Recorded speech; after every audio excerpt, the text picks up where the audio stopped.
And before we get started, I'd like to really express a deep appreciation to the Historical Society for, first of all, selecting our grandparents as subjects and also for letting us portray them, so thank you very much. What we're going to be doing, we're going to actually eavesdrop on a conversation that actually is going to take place between Lawrence and Carrie. And what we hope to hear in that conversation might be some facts about the family, maybe some observations of current events of that time, and maybe even some humor. And if you listen close, you might hear a couple references to other people who are being recognized here today as well. So before we do that though, just some very basic information. Carrie Vinton Gilchrist was born in 1868, just after the Civil War. She grew up in the Coggin area. She attended Lenox College in Hopkinton, if you're familiar with that. I wasn't. That was apparently a college in Hopkinton that's no longer there, but they taught school teachers there. She married Lawrence in 1900 when she was 32 and Lawrence was 42. And she devoted her life then to raising her 5 children that she had in Center Point here. And yet during all that chaos of raising all those kids, she maintained a very worldly and she's very aware of the world around her, and always kept current on events of the world. Lawrence Gilchrist was born in 1858, which just before the Civil War. His parents had a farm between here and Walker. They were livestock farmers and grain operators, and they also owned the elevator in Walker and the lumberyard in Walker. His parents did. Lawrence, from what we know, was very hard driving, no nonsense kind of a businessman, and was a civic leader in Center Point for a number of years. So, kind of with that, we're going to go back in time to 1917. It's 1917. It's late in the afternoon on a Saturday. It's in the month of September, and we're at 503 Main Street in Center Point, where they live. They've just finished their work for the day, and they're all dressed up to go to a social event in Cedar Rapids.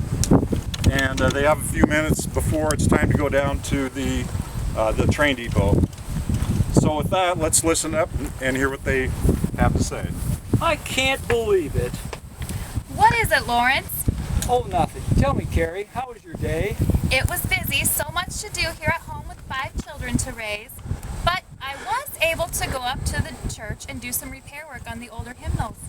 Oh, yes. We want to keep the Center Point Methodist Church as the best church in Lynn County.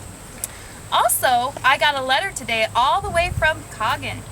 My brother Dell says everything is good at the old home place.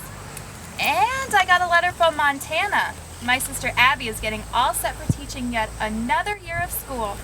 You know, I love staying at home with the children, but I miss my days of teaching at Center Point. I just can't believe it. Lawrence, tell me what's wrong. Oh, those darn Chicago Cubs. It says here they lost again to the New York Giants. Do you realize, Carrie, it has been, it was since 1908, the last time they won a World Series. That was 9 years ago. This sounds crazy, but by the way they are playing now, it may be another 9 years before they win a World Series. You know what's wrong with the Chicago Cubs? They need to run their organization not like a ball club, but like a business. The way you do run the Center Point Lumberyard. You're right about that, Carrie. Speaking of the lumberyard, how did things go there today? Oh, it was a great day. We got a rail car full of inventory this morning, and it didn't take too long to unload it. Which reminds me, Cousin Charlie and his daughter Mary stopped in today. You know what Charlie says about the railroad.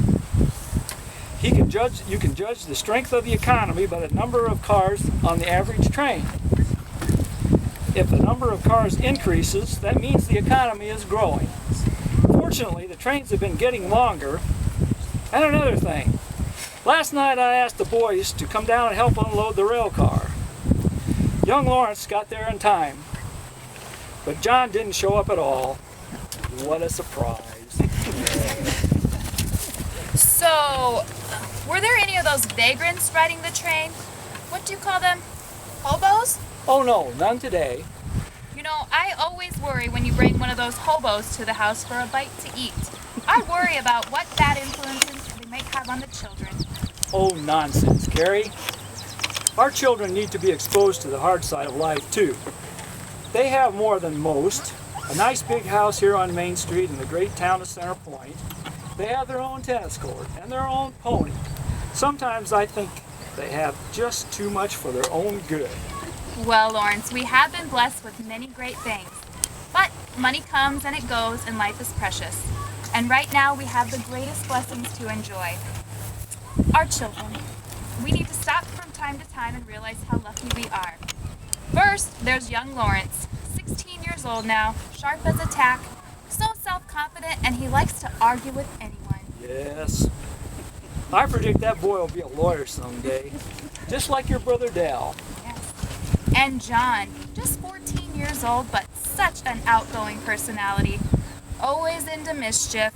And young girls of Center Point have been around the house all summer long for such silly reasons, like wanting John to take them on yet another ride around town in the pony cart. So that's why he didn't show up at the lumberyard today.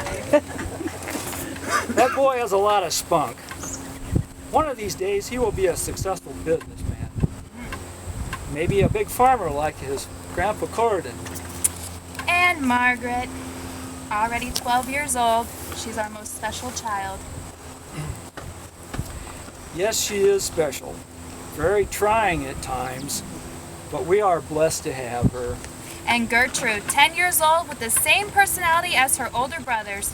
Smart and sassy at sometimes. One day Gertrude will be a school teacher that kids will love. Just like you, Carrie, and your sister Abby. And young William, just 4 years old. Always on the go, scoots around the house so fast I can't keep track of him. Oh yes. I can see that boy will be a strong athlete someday. A mini sport athlete like that guy, Jim Thorpe.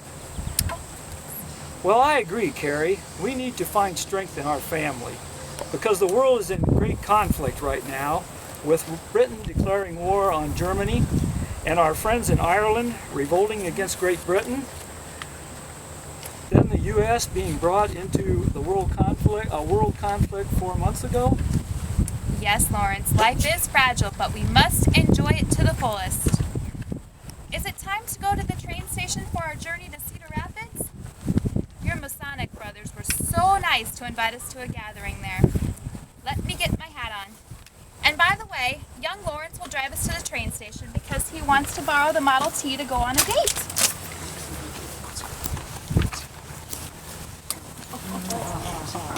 Can young William ride with us to the train? Sure. And let's drive by my sister Florence's place on the way to the train. Oh, that would be depot. wonderful.